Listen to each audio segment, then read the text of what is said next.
This may look like an ordinary day on the Gulf to most people, but it's actually a dolphin encounter for some special children. Several have autism, and at least one has cerebral palsy. All this contributes to relax them, open them up, and trigger, hopefully, some progresses in their behavior, social behavior. It's a program run by Water Planet in Panama City. For this week-long session, it has attracted families from as far away as Scotland, Czechoslovakia, and Great Britain. Under the guidance of Dennis Richard, the children spend a week in a therapeutic setting before being taken to the water in hopes of swimming with the dolphins. We do this in the wild with wild dolphins, and it's their choice when they want to approach, and it's their choice when they want to leave. So we're not forcing them to interact with us. There's no guarantee the dolphins will show up, but when they do, the families who bring their children here say it's worth it. From what I can see of his experiences and his reactions the last couple of days, it's been fantastic. John Samborski's 7-year-old son is autistic and speaks very little. While John says he never expected the dolphin experience to be a cure for autism, he has seen some positive results.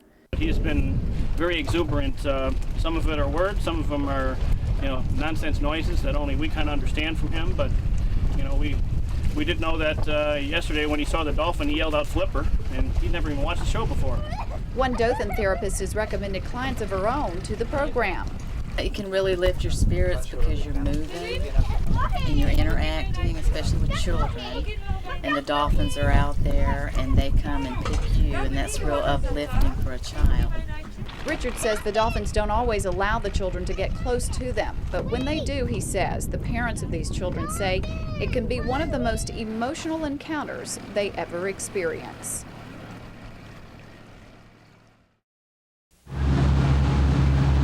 It's a sunny afternoon in Panama City as these young boys and their families take a boat ride to St. Andrews Bay for the chance of a lifetime, to swim with wild dolphins.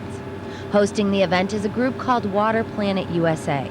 It's one of many animal therapy programs which seem to be popping up all over the country. But for this team, helping autistic children wasn't the original plan. Rather, an unexpected surprise. Some kids don't really have any expression on their face when they're just sitting around, and when they're getting in the water and they see the dolphin. Sometimes the dolphin get really, really close and they're smiling, and some of them are starting to make some sounds and not really word, but it's an attempt at communication. In 1997 we had a student from Oxford University. She was a psychologist, and she came by with a little Japanese girl. She was curious about the effect of dolphin encounters with autistic children, and she asked us if we could take her out for a week of encounters. And she was so surprised by the results that we decided to design a special program for these children. And the Harmony program was created. The idea is to use nature, and in this case wild dolphins, to help people with autism learn to open up. Genevieve David, a student from the University of Montreal, wants to prove these programs work. In her second year with Water Planet, she's studying the effects of animal therapy in preparation for her master's degree. I'm going to try to figure if the things that the parents have noticed keep on going, and they're gonna have the video at home so they can keep looking at it, and they're gonna have pictures and all that stuff, so I think they can keep the memory still alive, and I think that's a good thing for the kid. Genevieve and the rest of the staff have been amazed by some of the children's progress over the years and frustrated by the lack of it in others. It's the child, and also it's the family, the attitude of the family. Usually when the family has great expectations, then the results are the higher the expectation, I would say, the lesser the results. The normal routine for a person with autism is one of repetition, so most parents are just happy to see their children accept and thrive in a new environment.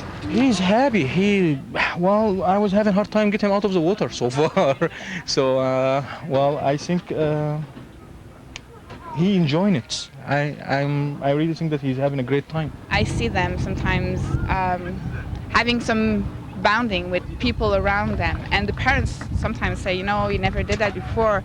Last year I had a little boy who was in his own, his own world. And after 3 days, he just stand up and he went to share a cookie with another kid, and he never did that before. He never even noticed that it was somebody else beside him. Little girl that came 2 weeks ago, she came to us, and it was the second year that she did that program.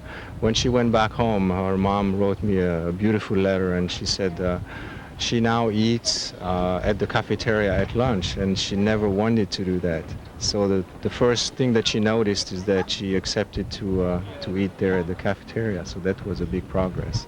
Water Planet offers a week of dolphins, with activities ranging from swimming with them in the morning to various events in the afternoon, like dolphin-related art and music programs. But unlike most day camps found in Florida, it's especially important for this group to try and form personal relationships with these kids. The children that are not autistic are easily prepared by talking to them, by speech. So because they can relate with speech, through speech. The autistic children usually don't relate through speech, so we sort of prepare them emotionally. And the human rapport that we have with them beforehand is the most important thing, so that they trust us and they feel that it's okay. Patience is another lesson the Dolphins teach, because it's up to them if and when they're going to make an appearance. Are the Dolphins going to be there? Are the families going to be relaxed, or are they going to have higher expectations? Are we going to be able to come up with what they need? It's always the same thing, but once it's over and we see the smile on those families, then it's just great. The Water Planet staff agree. Anyone can benefit from a swim with the Dolphins. But for boys like Amir or Adam, just getting in the water is a step forward. They're having all the pressure on their skin, and most of them really like deep pressure. If you just lightly touch them, sometimes they're just getting, kind of aggression for them. They don't process the information as we're doing. So when they're in the water, they're calmer, and I think they're more focusing on the thing that happened around them. And, they see the dolphin, they can hear them, because they're getting so close to them. With the sonar, they can hear them. In Adam's condition, it's so important to introduce him to new situations and that he will handle them. So there are plenty of new people.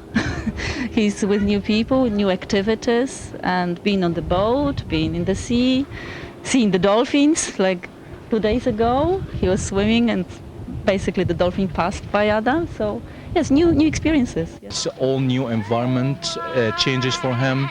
And that's what I really, most of the time, thinking that every changes, make a little bit progress with him. With or without data, the workers both at Water Planet. If the parents are going back home and, saying to themselves, oh, good, I saw you can go further. We're not stuck there. We can do more with him. So let's go and try again and try more and more.